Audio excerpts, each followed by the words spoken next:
you understand the root of that feeling, you can respond in a way that moves you forward rather than holding you back. That makes sense. Which talks about the power of meditation, and not to empty our minds or anything, Yeah. but to simply observe those thoughts and feelings without judgment.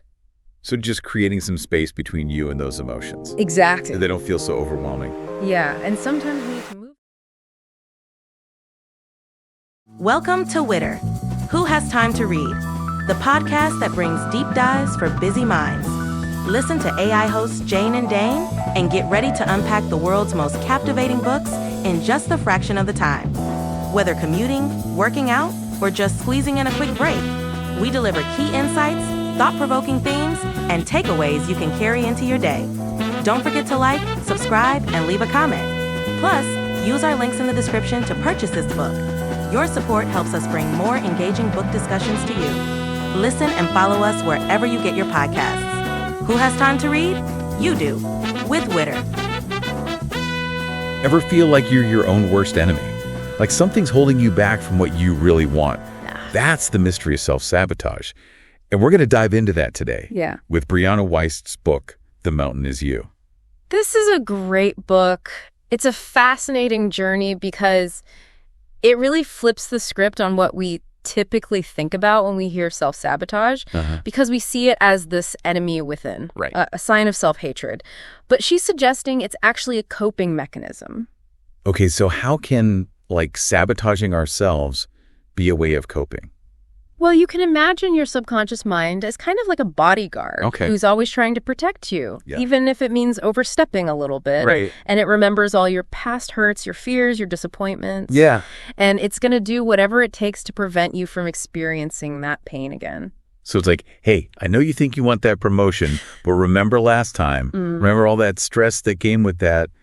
Let's just chill here, in the comfort zone. How does that sound? Exactly. Why don't we just watch some Netflix and order a pizza? It'll be great. Right. Exactly. And to really understand how powerful this subconscious protection mechanism can be, Wiest shares a really interesting story about Carl Jung, Okay. the famous psychologist. Yeah. Now, as a kid, Jung wasn't exactly thriving in school, He felt out of place. Mm-hmm. And then one day, he takes a tumble and hits his head. Oh, no. Now, most kids would dread going back to school after something like that, right? Yeah. But Jung had a completely different reaction. Interesting. So I'm guessing part of him was relieved because it meant he didn't have to face that discomfort? Exactly. He later admitted to thinking, maybe now I won't have to go back. Wow. And not long after that, he started experiencing these fainting spells. Really? What he later called a neurosis. Okay. And he realized these spells were his subconscious going to extremes to avoid the emotional discomfort of school, even if it meant creating actual physical symptoms. And he called this substitute suffering. Substitute suffering. So it's literally like trading one problem for another. Yeah. Even if it makes no sense. Exactly. Yeah.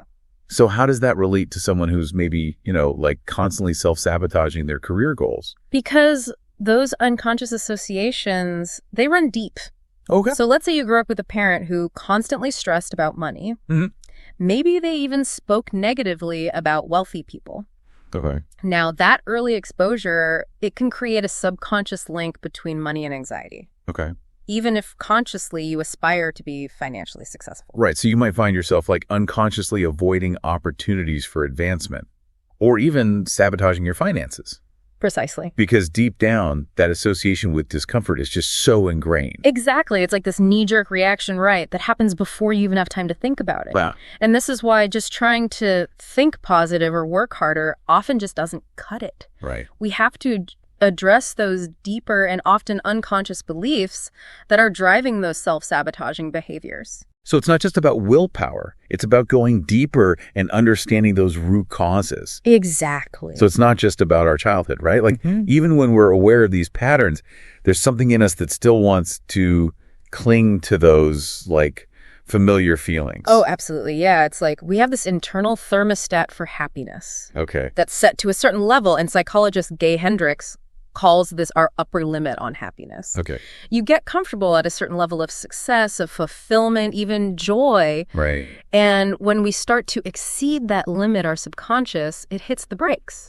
It's like, hold up, this feels a little too good to be true. Let's bring things back down to, a manageable level of chaos here. Yeah. Man. Like, I don't know if I can handle this much success and happiness. I got to bring in some drama to balance things out. Right. Exactly. And the thing is, we're not even consciously aware it's happening. Wow. We just find ourselves procrastinating on that big project, or maybe picking fights with loved ones, or just generally creating drama where there doesn't need to be any. So those self-sabotaging behaviors that we often label as like laziness or mood swings or just plain bad luck. Right. Those are actually cries for help from our subconscious to keep us in those familiar, even if sometimes painful, boundaries. That's one way to look at it, yeah. Wow, that's fascinating. And Wiest points out that perfectionism often masks a fear of failure or judgment. Okay. So instead of celebrating progress, we become paralyzed by the need for everything to be flawless. Yeah. Which often leads to us not even starting in the first place. Like done is better than perfect. Exactly. But how do we tell the difference between like healthy striving and this self-sabotaging perfectionism? That's where getting curious about our emotions comes in. Okay. When you feel that urge to procrastinate or that voice telling you you're not good enough, Yeah. just ask yourself, what am I really afraid of right now? So it sounds like getting curious about those uncomfortable feelings is a big part of the work. But how do we move from being ruled by those feelings to like actually, doing the things we want to do? Well, that's where emotional intelligence becomes like a superpower. Okay. It's not about ignoring or suppressing those feelings. Yeah. It's about learning to understand and work with them. Okay. Think of it like this. You wouldn't just ignore a smoke alarm, would you? Right. You'd see it as a signal to investigate and take action. Yeah. Emotions are kind of similar. They're giving us valuable information Interesting. about what's going on beneath the surface. Okay. So instead of thinking, ugh, not this anxiety again, it's more like, okay, anxiety, what are you trying to tell me? What old fear is being triggered right now? Yes, exactly. And once you understand the root of that feeling, you can respond in a way that moves you forward rather than holding you back. That makes sense. Which talks about the power of meditation, and not to like empty our minds or anything, but to simply observe those thoughts and feelings without judgment. So just creating some space between you and those emotions. Exactly. So they don't feel so overwhelming. Yeah, and sometimes we need to move those emotions through our bodies. Okay. Not just our minds, right? Wiest is a big advocate for physical activity. Okay. Whether it's a walk in nature or a dance class or even a good gym session. Yeah, sweat out the stress. Exactly. But let's talk about sustainability. Okay. Like, we can have all the aha moments and emotional breakthroughs, Right. but how do we make these changes stick long term? Well, Wiest is a big believer in the power of principles. Okay. She says it's not enough to have a vague desire for change. Right. We need to establish those guiding principles that align with our goals. So instead of saying, I want to be more financially responsible, it's, I live below my means no matter what. Like, that's my principle. Precisely. Principles they provide, that internal compass, that unwavering commitment that helps you navigate all those inevitable challenges that life throws our way. Yeah, it's like having that North Star. Yeah. That keeps you going in the right direction, even when things get tough. Exactly. Now, one final tool waste suggests, this is so interesting. Okay. It's this idea of like connecting with your future self. Yes. The future self visualization, powerful stuff. Yeah. Have you ever done that? I have. It's incredibly effective. Really?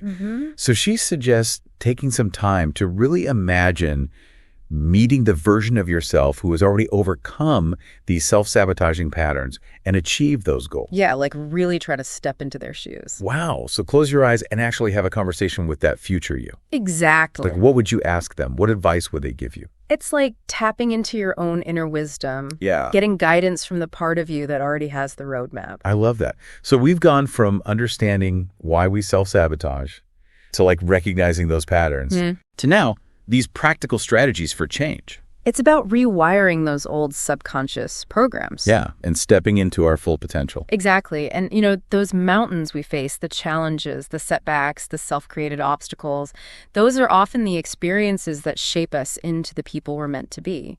So the next time you find yourself at the foot of a mountain, remember, It's not there to stop you. It's there to call you forward, to help you discover the strength, the resilience, the wisdom you never knew you had. Love that. What's one small step you can take today to start climbing?